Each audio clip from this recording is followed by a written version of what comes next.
சிவகார்த்திகேயனும் தனுஷும் ஒரே மேடையில் KS ரவிக்குமார் சமாளிப்பாரா? பார்க்கலாம்.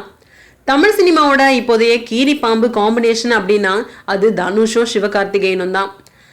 அந்த தனுஷ் சிவகார்த்திகேயனோட விஜய் சேதுபதியையும் சேர்த்து மேடை ஏத்த போறாரு KS ரவிக்குமார். அவரு மேடை ஏத்த போறாருன்னு தெரிஞ்சதுமே பரபரப்பு அந்த இடம் ஃபுல்லா பரவி போச்சு. முடிஞ்சா இவனை புடி படத்தினுடைய இசை வெளியீட்டு விழாவில தான் இந்த கூத்து.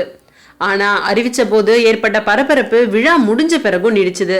விழா தொடங்குறதுக்கு முன்னாடியே தனுஷ், விஜய் சேதுபதி, சதீஷ் உள்ளிட்டவங்க மேடையோட வலது பக்கம் இருந்த இருக்கைகள்ல அமர்ந்திருந்தாங்க.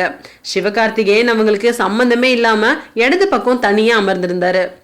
மேடையில தனுஷ் பக்கத்துல சிவகார்த்திகேயனை அமர வச்சாங்க. விழா முடிகிற வர தனுஷும் சிவாவும் ஒரு வார்த்தை கூட பேசிக்கல. முக்கியமா தனுஷ் மைக் பக்கமே பார்த்துட்டு இருக்க, சிவாவோ தனுஷ் பக்கம் கூட பார்வையை விடாம தவிர்த்துட்டு இருந்தாரு. ஆக 2 பேருக்குமே கழுத்துல சுளுக்கே வந்திருக்கும். அதுலயும் சிவா தான் ரொம்ப பாவம். பக்கத்துல இருந்த விஜய் சேதுபதி கிட்ட ரிலாக்ஸா பேசிட்டு இருந்த மாதிரி காட்டிக்கிட்டாலும் எல்லாத்தையும் மீறி ஒரு டென்ஷன் பரவிக்கிட்டே இருந்ததுதான் உண்மை.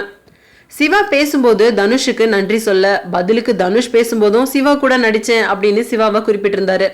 அட, அதான் 2 பேருக்கும் ஆகலன்னு தெரியுது இல்ல. இனிமேலாச்சும் இப்படி ஒரு தர்ம சங்கடத்தை கொடுக்காதீங்க.